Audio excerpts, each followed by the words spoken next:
Asifiwe tena.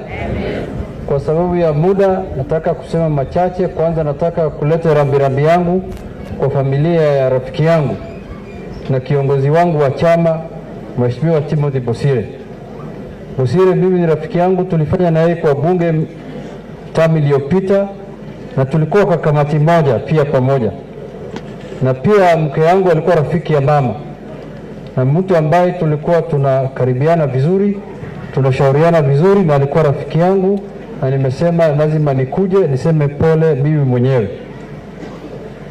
Kwa sababu ya muda pia leo nilikuja hapa pia kumwona Mheshimiwa Bosire until nilipoona Osoro anaongea hapa, ndio nikabadilisha mawazo yangu niseme moja. Kabla hiyo mimi nilikuwa nataka kusema pole, Mungu afariji mama apeleke pale pake pema na nikae chini. Lakini nimeona kofia nyingine hapa, nikasema lazima niseme kitu. Mimi nataka kusema hivi, wakati unajua siasa ni kazi ngumu sana. Siasa ni kama hii binadamu ambaye anasaliwa. Unakuwa unatembea na mkono, unasimama, unatembea, baadaye unafika pupillage, unaanza kumea hata nywele sehemu zingine. Area hiyo ndio saa hii Osoro anapita, ambaye sisi tulipita hiyo last parliament. Bado anamea hiyo na unajua hiyo nywele inakwaka sana, inasumbua sana. Sasa unajua inasumbua sana. Sasa hiyo ndio inasumbua. Unajua hiyo inasumbua sana. Hiyo ndio siasa. Siasa iko namna hiyo tu. Sasa Mheshimiwa Osoro wakati alikuja bunge, alikuja kwa ofisi yangu kama whip. Akaniambia sasa mimi nimekuja na chama ya KNC nafikiri. Alisema sasa mimi niko pande ya NASA. Na Junet wewe ni rafiki yako. Ile parliament iliyopita tulikuwa pamoja kwa ODM. Akasema tafutie mimi komiti mzuri nikae ndani. Hakuenda kwa hasla. Nikamwambia mimi nafikiri vile umetoka South Bugirango, ile komiti unaweza saidia nayo watu yako ni ya agriculture, kwa sababu watu wanalima huko majani chai na kadhalika. Akasema hiyo ni sawa kabisa. Mimi nikaweka ile ya baadaye ndo nikaona tu Osoro anatembea kwa street mambo ya hasla. Sema hii mtu alisahau majani chai siku gani jamani? Tuliongea bwana. Sasa ugani bwana. Hasla. Sasa hii baadaye nikatoa kwa hiyo komiti nikapeleka pale nyingine. Unakumbuka Osoro? Unakumbuka? Sasa mambo hii ya hasla na hii bottom up, hii ni mambo ambayo haina maana. Jana niliangalia TV, kama mimi nasema ukweli tena ilikuwa uongo, ilikuwa kwa kanisa. Mtu aliuliza William Ruto bottom up ni nini? Badala ya kujibu kueleza watu bottom up ni uchumi namna hii akasema soma Psalms verse 12:18. Nikasema tena imetoka Biblia.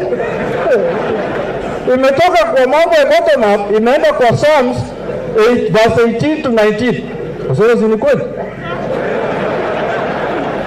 Ndio nikakonfirm jana ya kwamba hii maneno ya bottom up ni fake.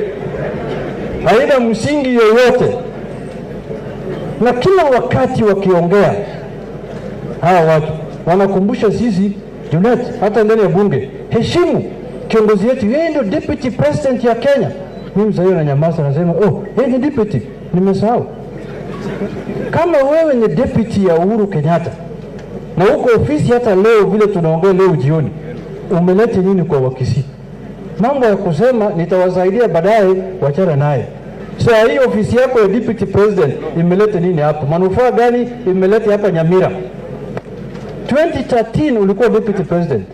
2014, 2015, 2016, 2017, 2018, 2019, tunaweza kukusamea 2020 na 2021 ni corona. Tuseme ni wakati ya corona. Hiyo tumekuachia ni corona. Hii ingine yote miaka 7 ama 8.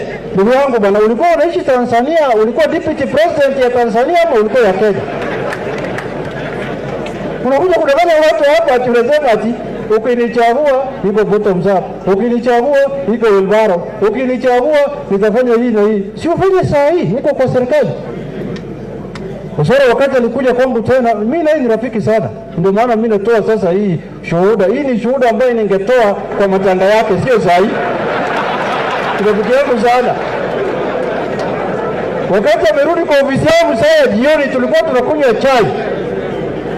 Aliniambia, ndugu yangu, unajua Ruto ni deputy president. Nataka niingie kwa serikali nisaidie watu wangu ya South Mugirango. Juzi tulipokutana anasema hakuna chochote bana.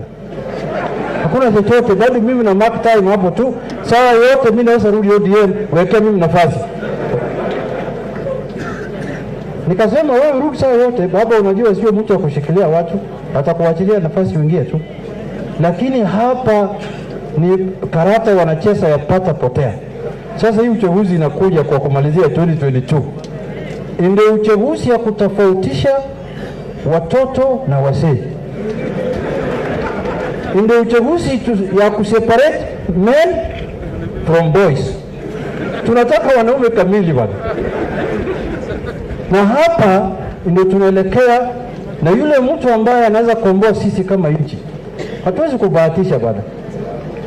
Hii ya kubahatisha ati hazla, hii ni mambo ya kasino. Hatuwezi kufanya kazi kama hiyo. Yule mtu anaweza saidia sisi kama watu wa Kenya ni Raila Amolo. Mbona NASA imekufa sasa, hii chama ile yetu ya NASA imekufa baada ya commissioner Wiper Momoni na wengine kutoka, wamesema tumetoka NASA. Sisi pia ODM tumesema kitu imekufa, hawezi baki kwa mkono wetu, wacha tu sisi pia tutoke. Hatuwezi kuwa tunabeba mwili ambaye umekufa. Mwili inafaa isiko zina mnayo. Tumesema secretary general itangaza, amesema ODM pia imetoka. Kwa sababu wanataka kuachia sisi mwili ambaye unakufa, ambaye tuliko wale kupeleka. Sasa hapa mbele sasa, kuanzia hii Friday, sasa ndio upepo ile ya maana inaanza kutengenezeka. Ile meli kubwa ambayo itakuja kubeba sisi kama meli ile ya Waislamu wanasema ya Noah, ambayo kila watu wanaingia ndani, inaanza hii Friday. Hii Friday inakuja. Itaanza hapa Nyanza. Kaunti za Nyanza yote wanakutana hapa secret ili waamue njia gani wataenda. Nimeona hata hiyo watu ya Oka, wanasema ati ODM waingie kwa hiyo ni meli ndogo. Hiyo ni Datsun 1200. Tunataka tutengeneze meli ambaye hata hiyo Oka anaingia ndani, Jubilee inaingia ndani, chama ndogo ndogo kama hiyo Osoro KNC yote wanaingia ndani. Ile mtu hawezi kuingia kwa hiyo meli peke yake ni UDA, kwa sababu ile ugonjwa wao ni kama ya corona. Lazima tupime vizuri sana. Kwa hiyo machache mimi nataka kusema tukae pamoja. Mungu awabariki, asanteni sana.